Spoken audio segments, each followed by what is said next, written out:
Good afternoon. It is Thursday, November 10th, 2011. Pam Smith here, getting going again on my daily video log, trying to document again the daily life of a teacher. I teach at the middle school here in Council Grove, Kansas, and I am actually sitting in my car right now. It's the end of my duty day, and I am waiting for my husband to come. We're going up to see my daughter and her husband for a little surprise party for his late belated birthday and welcome home from Iraq. So I thought, a great time for me to do my video log today. Had a great day with students. I had been sick the last 2 days.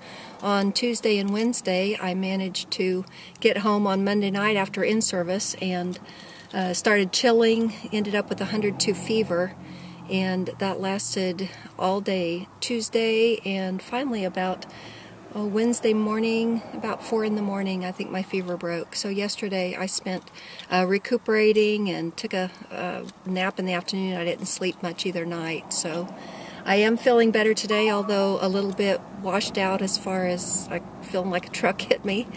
The fever was probably the worst, 102 sustained fever for quite a while.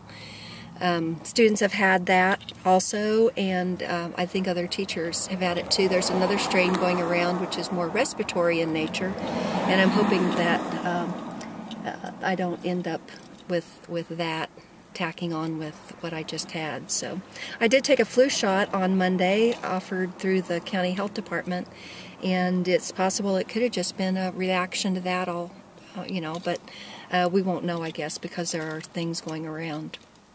In-service on Monday was good.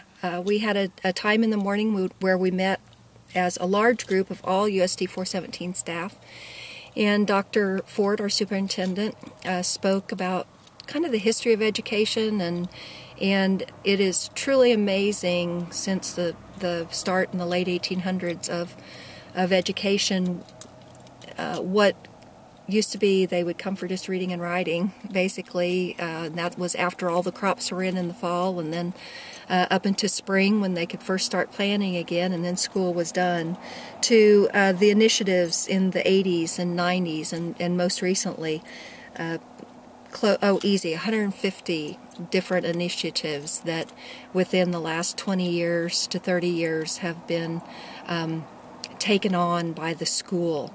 And there's not a lot that has been let go, but we do keep adding things. And he talked about the financial state with education and where we're headed there and what our district has lost in numbers of students and that kind of thing. Our district is doing some things very well. You know, our overall population, our reading scores are very high. But again, we had to address those subgroups that are not quite where they need to be when we disaggregate our data for reading and math especially. We then broke into small groups and talked with other staff members across the district about things that we felt like are going very well and we want to keep and sustain in our district, and then those lists of items that we felt like needed to be addressed. And the top two were limited staffing. We feel like we are down to the bare bones on staffing. I know at the middle school, I feel like we truly can't address the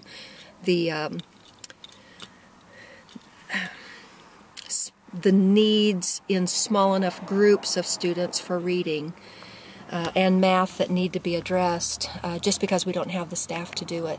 And again, it's a budget issue, but at some point we have to look at what priority are we going to put on the warm bodies that are helping the students in the classroom and with our intervention times. The second thing was student discipline that came out of the list of high priority, and I would agree with that too. One of my frustrations is students who miss school all the time, at least, and I say all the time, and that's a generalization, but we have students that miss 1 to 2 days every week of the school year. And what that does to a teacher is one thing, but what it's doing to the student, what they miss out on is amazing.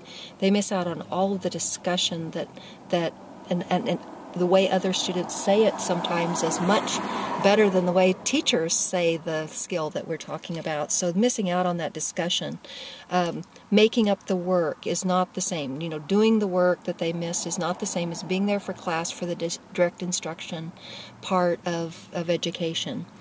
And we have students that I am just feeling like they are getting into some very, very bad habits that when they hit the high school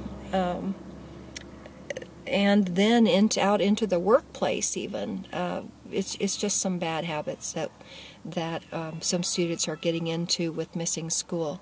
So I can't encourage parents enough that if your child is sick and running a fever, we don't want them at school, to keep them home, and we recognize that. But the students that are gone week after week, at some point, that is a behavior that we're going to have to address as a staff.